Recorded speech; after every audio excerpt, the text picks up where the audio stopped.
va faire par thème, tiens, on va dire pour la philo, je dirais La Voix du samouraï, un traité japonais du XVIIIe siècle, si ma mémoire est bonne, du XVIIe, je ne sais plus, enfin c'est dans ces eaux-là. Un traité japonais dont le titre japonais, je crois, est Hagakure ou quelque chose comme ça. C'est pas mal, je pense, pour prendre conscience du fait qu'il y a des gens qui peuvent penser dans des cadres complètement étrangers aux nôtres. J'ai remarqué le problème qu'on a aujourd'hui avec les jeunes mecs dans notre société, c'est qu'on dit, on prétend que nous sommes une société vachement ouverte sur le monde, etc. Je crois qu'on n'a jamais été à ce point enfermé dans notre mode de pensée. Mais les mecs, et il y en a beaucoup, ils ne peuvent absolument pas sortir du mode de pensée occidental contemporain. C'est même pas imaginable qu'il y ait autre chose à côté, quoi. Et quand on lit ce traité La Voix du samouraï, d'un seul coup on réalise que pas du tout, on peut voir le monde de façon complètement différente. On peut très bien imaginer une façon de voir le monde, de concevoir la vie, où à peu près 99% de ce qui préoccupe nos contemporains ici en Occident n'a absolument aucun sens. Aucun sens. Je veux dire, à partir du moment où vous admettez, je crois que c'est la première phrase du traité, qui est quelque chose comme, en gros, je ne me souviens plus de la phrase exacte, mais le sens général, c'est en fait dans la vie, il n'y a qu'une seule chose importante, c'est la mort. Point. Tout le reste, c'est sans importance. Ce qui est important, c'est la mort. Vous admettez ça, bing, et d'un seul coup, vous faites une révolution à 180 degrés. Tout ce que vous aviez vu jusqu'ici d'un certain point de vue, vous voyez d'un autre point de vue. Alors, je ne dis pas que c'est le meilleur point de vue, hein, il n'y a pas de meilleur point de vue à mon avis. Mais simplement, ça permet de prendre conscience du fait que c'est pas parce qu'on voit une chose qu'on voit cette chose. Quand on voit une chose, on voit la surface de cette chose depuis le point de vue où on est. On ne voit pas réellement la chose, on ne voit jamais réellement les choses. On pourrait lui conseiller aussi, par exemple, en politique, après tout, puisque si j'ai bien compris, c'est supposé être un futur roi de France. On pourrait lui conseiller la servitude volontaire de la Boétie, forcément, j'ai envie de dire. À quel titre? À quel titre? C'est une servitude que de devenir roi de France, c'est comprendre l'état de ses sujets, c'est... En fait, la servitude volontaire, c'est un texte du XVIe siècle, si ma mémoire est bonne, dont l'actualité est assez frappante, puisque ce dont il est question, c'est de la servitude volontaire des sujets à l'égard du tyran. Alors on peut le voir de deux façons pour un futur roi de France. On peut se dire, après tout, s'il a décidé d'être un mauvais roi, ça peut être le bon manuel pour le mauvais roi. Ou s'il a décidé d'être un bon roi, ça peut être le manuel qui lui dit tout ce qu'il doit essayer de ne pas se trouver en situation d'être obligé de faire. Parce qu'en fait, la servitude volontaire, c'est la façon dont les tyrans amènent le peuple à souhaiter sa servitude pour pouvoir l'y maintenir. Ok, ouais. Ça peut l'édifier. Ça peut l'édifier, ouais. Qu'est-ce qu'on pourrait lui conseiller d'autre en économie, je lui conseillerais bien un texte très court du XVIIe siècle aussi, décidément, on tape toujours dans la même époque. Un texte d'un Irlandais qui s'appelait Jonathan Swift. C'est un texte qui s'intitule Du bon usage du cannibalisme. Alors, c'est très court, ça fait je crois une vingtaine de pages. Donc il y avait une famine en Irlande. Donc l'Irlande avait été asservie, on peut dire, par la Grande-Bretagne naissante en réalité, puisque le Royaume-Uni était naissant à ce moment-là. Et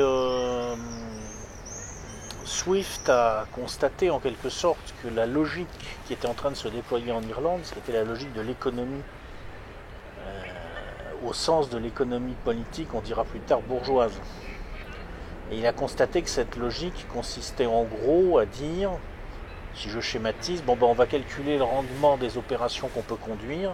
Si le rendement est bon, on va les conduire. Et il a démontré dans ce petit texte qu'il y avait une opération très simple à conduire en Irlande et qui avait un excellent rendement, c'était de légaliser le cannibalisme. En particulier, il fallait manger les enfants des pauvres. C'était très rentable. C'est amusant de voir comment il arrive à montrer que, à partir des prédicats implicites de la logique purement économique réduite à elle-même, on aboutit à justifier le retour à la barbarie la plus absolue. C'est intéressant à lire. C'est très drôle et ça prend un quart d'heure à lire, quoi. Ça pourrait être d'une certaine utilité afin qu'il ne sacrifie pas tout à l'économie ou pour cultiver simplement son sens de l'humour. Les deux, déjà ça cultive le sens de l'humour, et puis d'autre part, aujourd'hui, on vit une époque où la raison économique a été érigée en idole, en fait. On lui sacrifie tout. C'est un culte idolâtrique, en fait. Alors c'est un culte idolâtrique d'un type complètement nouveau, parce il s'habille des atours de la pure rationalité mathématique, d'une certaine façon. Mais en fait, c'est un culte idolâtrique, c'est une idole. C'est l'idole du profit, l'idole du taux de rendement interne, l'idole de la période de retour sur investissement. Et si on prend l'autre piste, en quoi est-ce intéressant qu'un dirigeant ait le sens de l'humour? Parce qu'on a eu le précédent président, qui ne brillait pas par de nombreuses qualités, était quand même vanté pour être un homme ayant l'esprit taquin. Ça n'a pas fait de lui quelqu'un de mémorable. Non, mais enfin ça ne peut pas faire non plus de lui quelqu'un de moins bon. Je ne sais pas si on peut dire que les gens qui ont le sens de l'humour sont meilleurs que ceux qui l'ont pas. Pas non plus si on peut dire qu'ils sont moins bons. Mais ce qui est sûr, c'est que quelqu'un qui a le sens de l'humour a peut-être un petit peu moins de chance de grimper au rideau. Vous savez, j'emploie une image là. Je ne sais pas si vous avez vu le film de Chaplin, Le Dictateur. Bon, il y a une scène où Hitler est en train de... Enfin, Inkel, je crois. Chaplin l'a rebaptisé Inkel. Il est en train de jouer avec une map monde, et puis il y a un type qui est le Goebbels de service, qui je crois s'est fait prénommer Garbage, comme l'ordure, quoi, qui est là et qui lui dit on va conquérir le monde, etc. Et Hitler monte au rideau littéralement en disant oui, on va conquérir le monde, on va conquérir le monde. Je pense qu'un mec qui a le sens de l'humour, il ne sera pas forcément meilleur que d'autres dans plein de domaines, mais enfin, a priori, il va pas grimper au rideau, quoi. Il va dire à un moment, mais si je monte au rideau, là, le rideau peut se décrocher. L'humour prépare au fait que voilà, il faut rester un peu les pieds sur terre. Je peux voir une parenthèse. Il y a un texte de Jean Raspail qui opère un distinguo entre les gens de droite et les gens de gauche relativement au sens de l'humour. Et pour lui, les gens de gauche sont animés d'un esprit de sérieux, voulant refaire le monde, et souvent ils sont étrangers au sens de l'humour. Pour lui, c'est un marqueur ou une conséquence. Si on est de droite, on accepte le monde tel qu'il est en essayant de l'améliorer là où c'est possible, de ne pas trop l'abîmer. Et si on est de gauche, on a de grands plans et souvent, il lit les deux. Je ne sais pas si ça évoque quelques échos ou est-ce que c'est simplement pour se donner le beau rôle puisque lui est de droite et donc forcément dans toute égalité.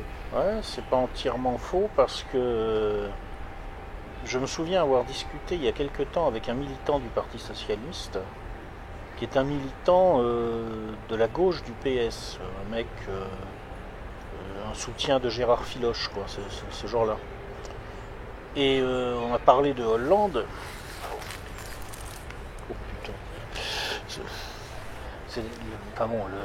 Il s'est étonné, il était légèrement courroucé du fait que mince, il n'y ait même pas un facho pour aller éventuellement régler son compte à Hollande. Mais alors qu'est-ce que vous foutez maintenant les fachos? Bon, il connaît mes idées, je connais les siennes, quoi, donc on s'amuse. Et il m'a dit que pour lui, le sens de l'humour de Hollande était le signe du fait que justement il avait une certaine forme de cynisme qui faisait qu'il ne pouvait pas être vraiment de gauche, quoi. Donc le mec me l'a dit aussi, quoi. Je veux dire, des deux bords, on s'accorde pour... On s'accorde pour dire qu'effectivement c'est plutôt un truc de mec de droite en fait, les sciences humaines. Ah, je veux être de droite en fait. En fait oui, je suis de droite quoi. C'est pas grave. Oui, je m'en remettrai. Hein. D'accord. Là je crois qu'on était à 4. Swift, le japonais, Ouais. La servitude volontaire. Ouais. Ça en fait 3. Le traité d'économie, c'était Swift pour l'économie. C'était Swift, ouais, ça en fait 3. Qu'est-ce que j'ai pas abordé Qu'est-ce que vous voulez que j'aborde? Je sais pas, pour bâtir un jeune homme, qu'est-ce qu'il faut? Cette fois-ci, on peut oublier le roi si ça vous paralyse. Pour bâtir un jeune homme, pour lui ouvrir des vues, pour lui faire entendre que le monde est vaste. Il y a tellement de bouquins que je peux citer, je sais pas, dans quel domaine? Vous avez un domaine de Je prédilection? sais pas, si on veut l'ouvrir aux choses de l'art, de l'esprit, de l'esthétique, est-ce qu'il faut lui... L'esthétique. C'est pas une réflexion sur l'esthétique, mais pour lui faire entendre que les œuvres ne sont pas de simples morceaux de propagande, qu'elles portent un sens qui est plus vaste.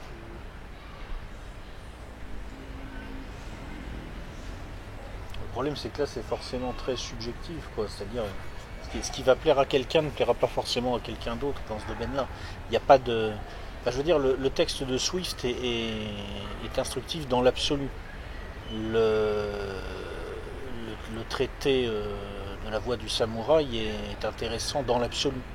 Alors que si je cite, je sais pas, est-ce que je vais citer Baudelaire, est-ce que je vais citer Verlaine, est-ce que je vais citer Prévert, est-ce que je vais citer quelqu'un d'autre? À chaque fois c'est subjectif, quoi. Si on en revient au cinéma, Chaplin a quelque chose de assez largement universel qui fait qu'on peut mettre Chaplin sous les yeux de beaucoup de monde. Oui, mais c'est pas un livre. C'est une œuvre.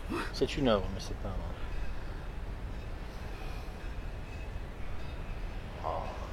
C'est esthétique, une œuvre cinématographique.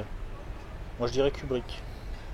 S'il n'a pas regardé s'il a pas vu Kubrick, il faut qu'il voit les films de Kubrick. Et il commencerait par quelle date? Barry Lyndon. Pour l'esthétique. Ouais. Pour l'univers aussi, pour l'histoire, l'histoire qui est contée. Oui, l'histoire, bon, mais c'est surtout, Barry Lyndon, c'est surtout pour l'esthétique. L'histoire est intéressante, mais d'abord, elle n'est pas particulière, elle n'est pas de Kubrick, même si il a certainement mis dans son film pas mal de choses qui lui sont propres, parce qu'il faisait ça à chaque fois. Mais c'est pour l'esthétique, pour la partie esthétique, quoi. Je pense que c'est, sur le plan, je dirais même pas esthétique, je dirais pictural, je pense que c'est le plus beau film que j'ai jamais vu. C'est mon opinion. Je pense que oui, ça se dit. D'autres auraient pu citer Ford. Oui, Ford Ford aussi. a un côté assez... On aurait pu lire la chevauchée fantastique, oui. L'homme qui tue à Liberty Valence.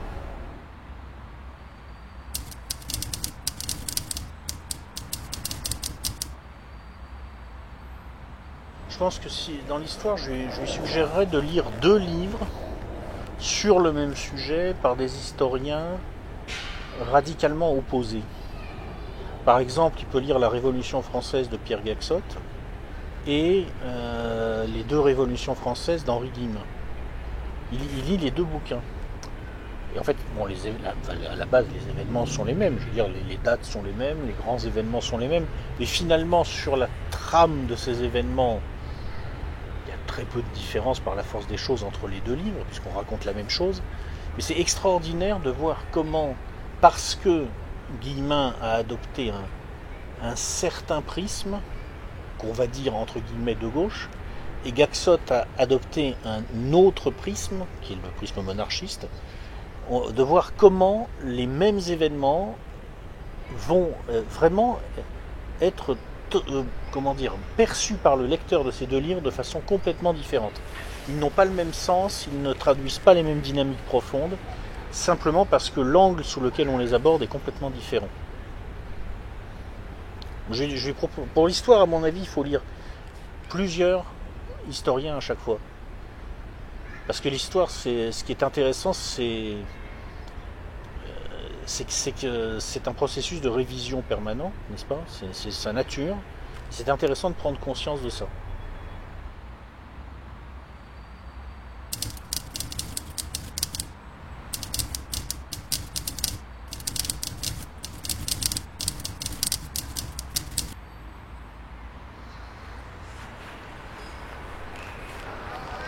Bah forcément, si vous me demandez à moi, je vais vous répondre de la liberté du chrétien, de Luther par exemple.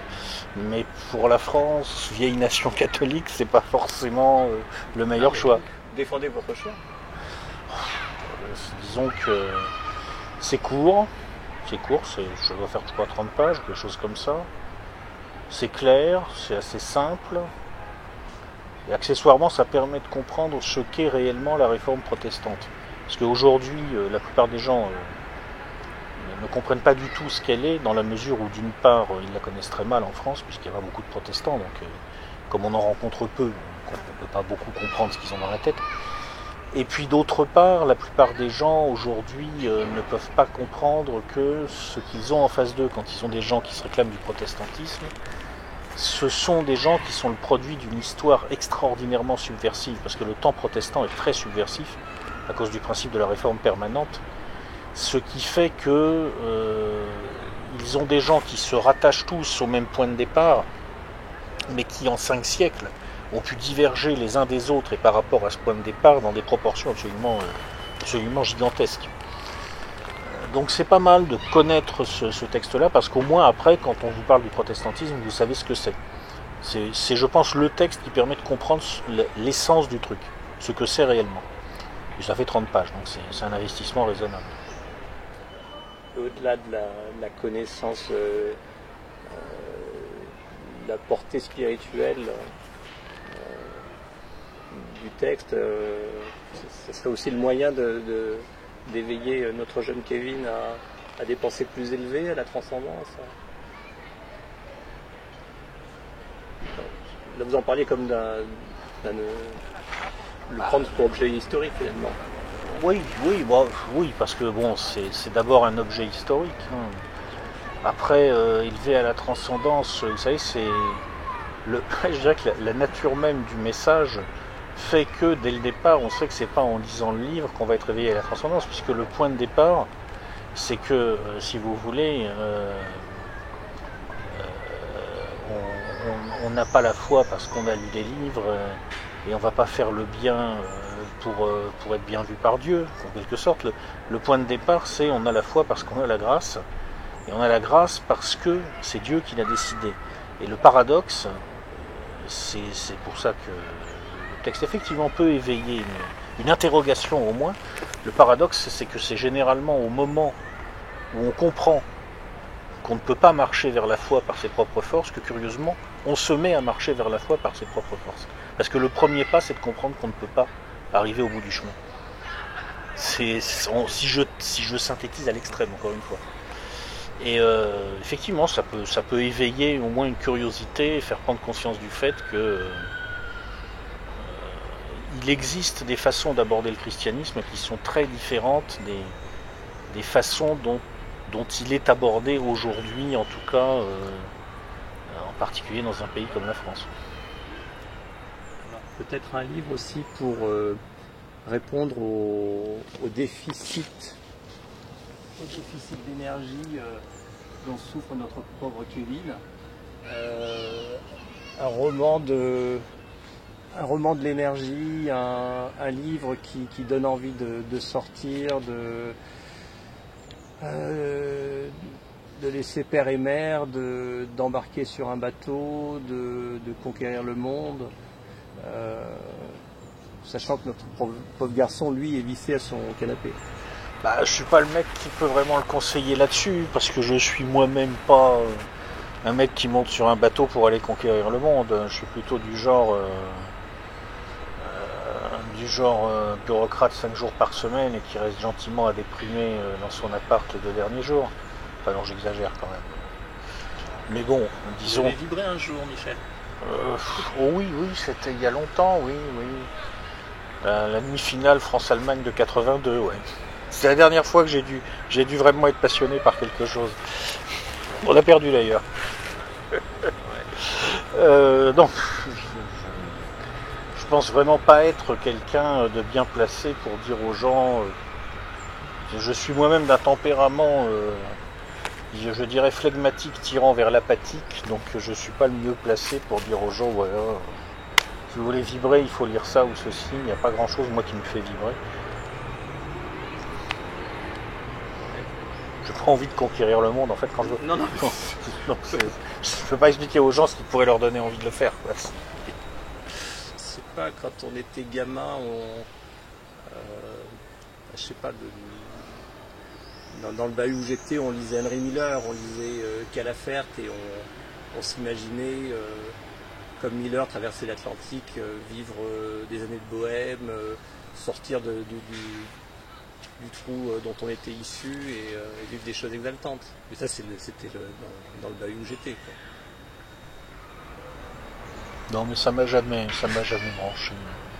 Je suis un personnage de Michel Houellebecq. D'accord. Donc là, une question où j'ai pas de réponse. Ok. Donc paradoxalement, si on voulait le déprimer, donc il y a Houellebecq. Oui, il y a Houellebecq. C'est bien Houellebecq pour déprimer. Quel titre de Houellebecq? Extension du domaine de la lutte, ouais, c'est la déprime absolue, je pense. Ouais, extension du domaine de la lutte. D'ailleurs, ça se termine par une dépression. Le héros est complètement dépressif à la fin d'extension du domaine de la lutte. Mais c'est très bon, cela dit. Hein. C'est très très bon. C'est le personnage du dragueur qui ne concrétise jamais. Ah non, c'est bien plus subtil que ça. En fait, dans Extension du domaine de la lutte, il y a deux personnages. Il y a le protagoniste, le narrateur, qui est... c'est un type qui est revenu de tout, qui n'a d'illusions sur rien, qui a l'impression que voilà, sa vie se traîne et qu'il vit à une époque où en fait il est devenu impossible de vivre. Je crois d'ailleurs que c'est comme ça que Houellebecq lui-même a défini son œuvre en disant qu'il avait voulu rendre compte de l'impossibilité de vivre à son époque. Et puis il y a un autre personnage effectivement qui lui est un dragueur, enfin un dragueur assez pathétique qui ne sait pas draguer et qui foire systématiquement. Et la mort du premier, qui je pense incarne quelque part dans le roman l'esprit de lutte, quoi, l'esprit des mecs qui ne vont nulle part mais qui se débattent encore beaucoup, quoi, achève de plonger l'autre dans je crois que l'expression c'est la léthargie douloureuse ou quelque chose comme ça. Et il sombre complètement dans la déprime parce qu'en fait sa vie n'a aucun but. Sa vie n'a aucun but. Donc il est prisonnier d'une sorte d'éparpillement du désir qui rend impossible toute forme de sublimation. C'est d'ailleurs ce qui explique aussi sous une forme différente Bernard Stiegler quand il parle de ces hommes contemporains qui ne peuvent plus désirer vraiment quelque chose de façon forte, de façon passionnée,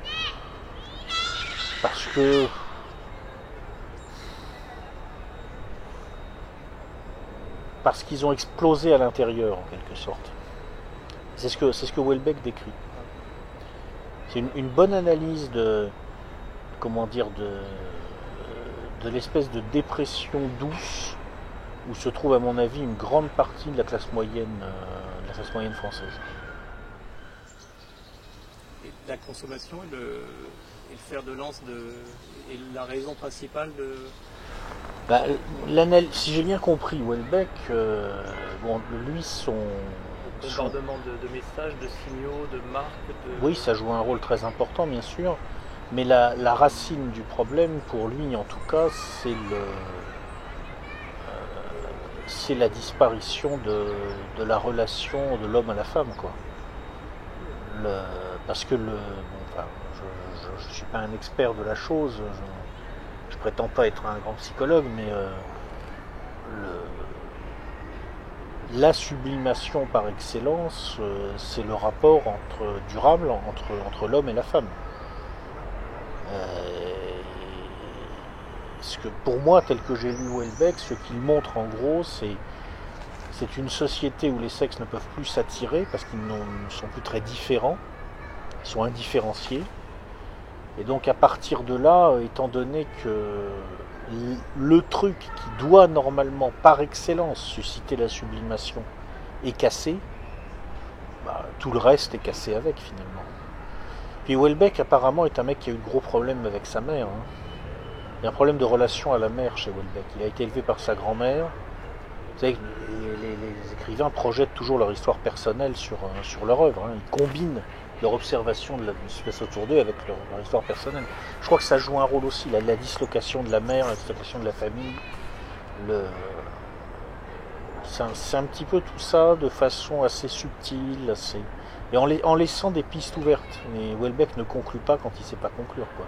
Il rend compte simplement de ce qu'il veut. C'est bien pour déprimer.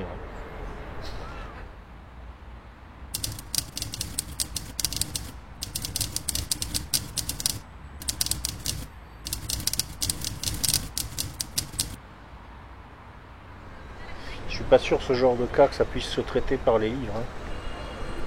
À mon avis, moi je vais vous dire mon expérience personnelle. Pour moi, dans ma vie personnelle, il y a eu un événement majeur, c'est quand j'ai failli mourir. J'ai eu un très très gros problème de santé il y a quelques années.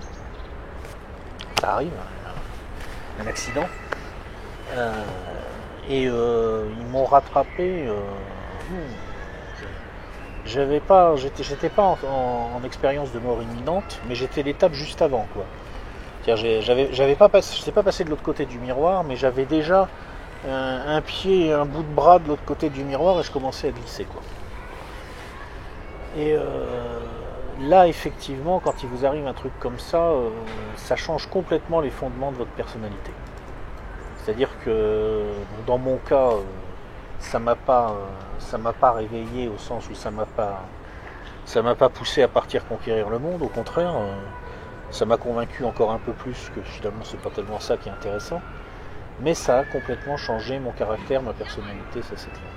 Donc plutôt que d'aller s'enfermer dans des bouquins, même s'il y en a des bons, ceux que j'ai cités sont bons dans l'ensemble, moi je dirais à mon neveu là, ou au sieur Kevin là, de faire un truc où il va mettre sa vie en danger. N'importe quoi. Il fait de l'alpinisme,